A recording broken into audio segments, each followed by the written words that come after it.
La psychologie positive, c'est l'étude des forces et du fonctionnement optimal chez l'être humain et dans les sociétés. Alors, c'est mon expertise depuis les dernières années. Je suis retournée aux études, en fait, après un bac en droit. J'ai fait un certificat en psychologie positive avec celui qu'on appelle le grand professeur du bonheur de l'Université d'Harvard, Tal Ben-Shahar. Ce que je fais aujourd'hui avec cette fameuse matière de psychologie positive, qui n'est pas de la pensée positive, c'est important de le dire, c'est bien un champ de recherche scientifique. Alors, on va même appeler ça la science du bonheur. Et il y a une étude fort importante qui est la théorie scientifique du bonheur ou le modèle PERMA. Il y aurait 5 éléments essentiels à la vie heureuse. D'abord, les émotions positives qu'on entretient, qu'on peut générer au quotidien. La notion d'engagement ou l'expérience optimale ou la théorie du flow de Mihaly Csikszentmihalyi, c'est le chercheur qui nous a fait cadeau de ce constat, à quel point c'est important d'être en expérience optimale le plus souvent possible. Ensuite, les relations harmonieuses, les relations qu'on entretient avec les autres, mais même la résonance positive qu'on peut ressentir avec des inconnus ou avec nos collègues de travail aussi. Enfin, le sens qu'on donne, qu'on peut donner à notre vie, le sens qu'on y trouve aussi.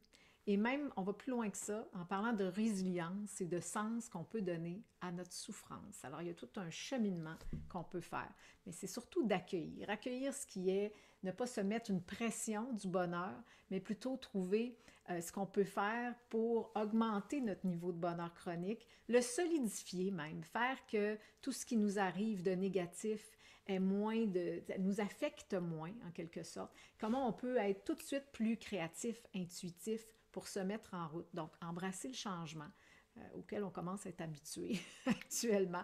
Donc, comment on peut faire aussi pour faire face à tous ces revirements de situation, à tout ce qui nous arrive, qui ne nous apparaît pas toujours vraiment positif.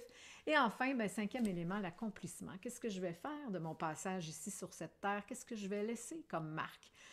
Qui peut être à plusieurs niveaux. Sauf que ce qu'on a appris avec les études scientifiques, c'est que si on met en marche les 4 premiers éléments, habituellement, nous nous accomplissons par surcroît. Donc, il n'y a plus grand-chose à faire pour le cinquième. Alors, voilà ce que j'enseigne, ce que je retransmets autant au sein des entreprises, des organismes, dans des écoles de commerce, un peu partout. Alors, c'est ma matière chouchou parce que je trouve que c'est ce qui nous permet d'aller bien, de faire ce qu'il faut à l'intérieur de nous, d'aller bien en nous pour pouvoir le rayonner à l'extérieur. Et il y a une tonne d'applications concrètes, simples, pratiques qu'on va pouvoir utiliser, que ce soit au sein de notre vie personnelle autant que professionnelle. Parce que je crois que c'est pas tout à fait vrai de dire qu'on a deux vies. On n'a qu'une seule vie. Professionnelle et personnelle se mêlent continuellement. Si ça ne va pas dans notre vie personnelle, habituellement, ça a un impact sur la vie professionnelle et inversement. Donc ici, on prenait soin de cette vie-là. Si on osait faire ce qu'il faut pour aller mieux, pour être heureux, c'est le rendez-vous auquel je vous convie par le biais de mes conférences. Ce sera un plaisir de vous retrouver, évidemment.